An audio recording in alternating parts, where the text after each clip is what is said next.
never shot Cinestill 400D, and these are my first impressions of the film roll.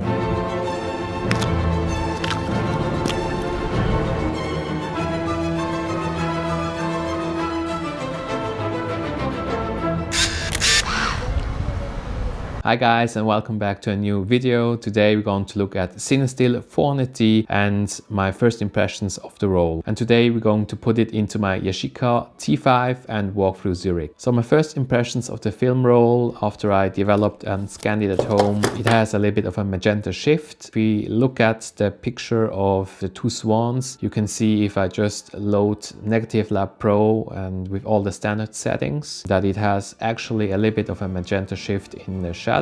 Please keep in mind that I developed the film at home, so the magenta shift could also be an error during the developing of the film. Negative Lab Pro has a Cinestill setting. If you apply the Cinestill settings onto the negatives, you can see that it shifts the colors and also darkens a little bit the image with that color correction on it.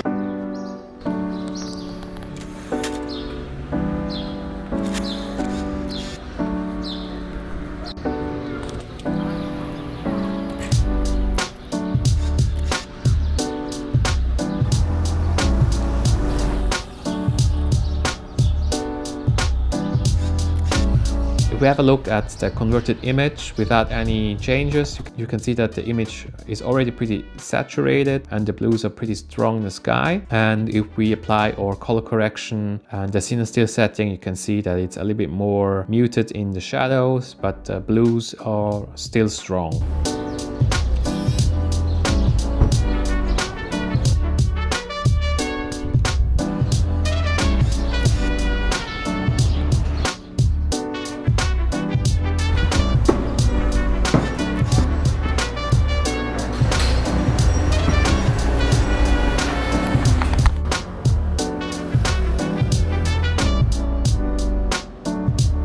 And again, if we look at this image, you can see how high the saturation really is in the images. And if we go into the settings of Negative Lab Pro and just change the settings to Cinestill, you can see how it removes all the magenta shifts out of the image. And you can also see how it mutes the highlights significantly. Here you have again the unedited image. And if we apply the Cinestill setting, you can see the before and after.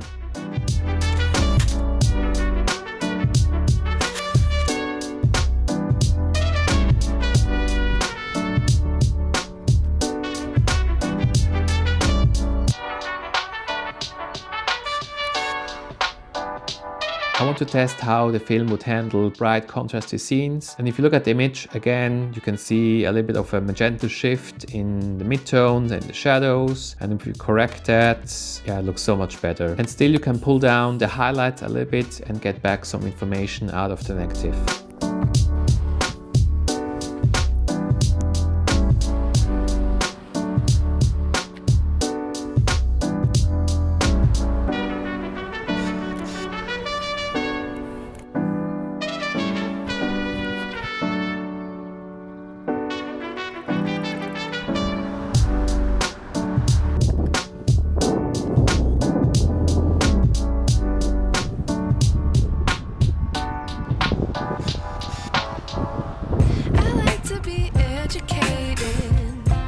But I'm so frustrated. Hello to my loneliness. I don't know if you can see the pool in the background. It was empty and they were just cleaning the pool, and I had to lift the Yashica T5 over my head and approximately guess where the pool is. So I'm pretty happy with this shot.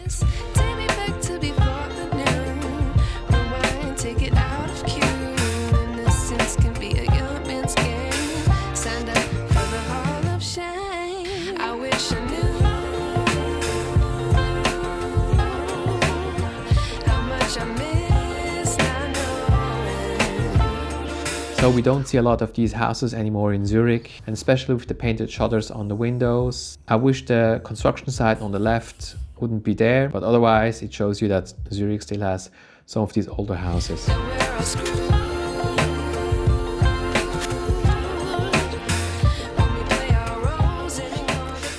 So we're changing scenes now. This is from another night where I went out with my Yashica T5 and I wanted to have a look at how the film would handle low light situations. So if we jump into the image, you can see the classic Cinestill halations in the highlights, and if we color balance the image a little bit more and if we apply the Cinestill settings, you can see how much it shifts.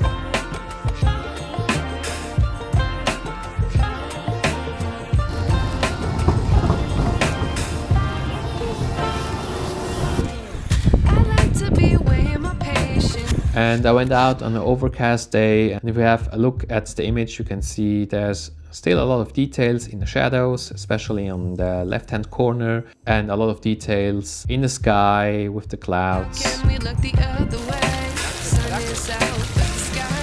Here's a picture of my son. I wanted to frame him right in the middle, and you know, with kids you have to be very quick, so I had to pull out the camera, frame it in a split second before he just ran to the other side.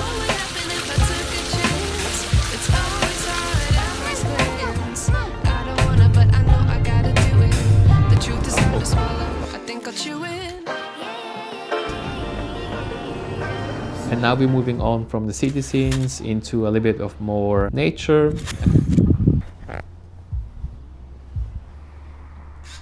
If you look at the image, it looks pretty okay. It's overall a pretty saturated image, and it reminds me a little bit of Kodak Ultramax.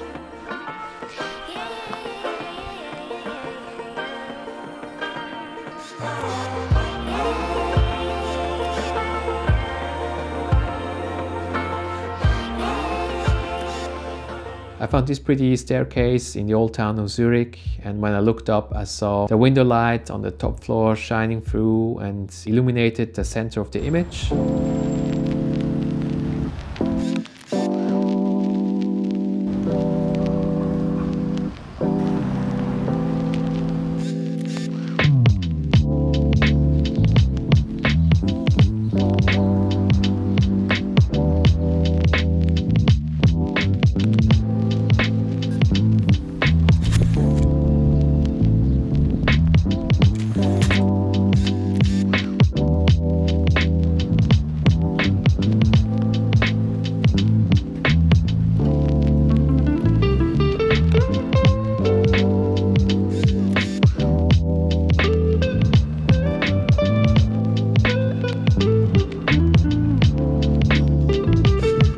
This image, I wished I went a little bit further down so I could frame the tram a little bit better in the image. But what I really liked in this image are the colors. So the blue-white stripes on the poles with the blue and white of the tram.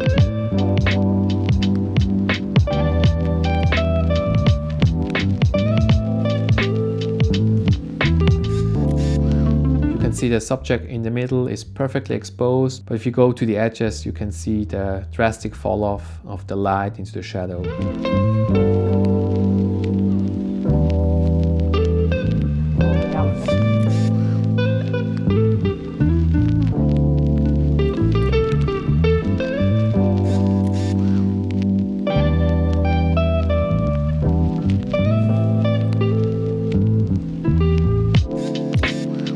I really thought that the colors here would pop a little bit more, seeing that in previous images that the colors are stronger, but I guess the wall was a little bit too much in the shade, so that the colors didn't pop as much as it would have if the sun would shine at this wall.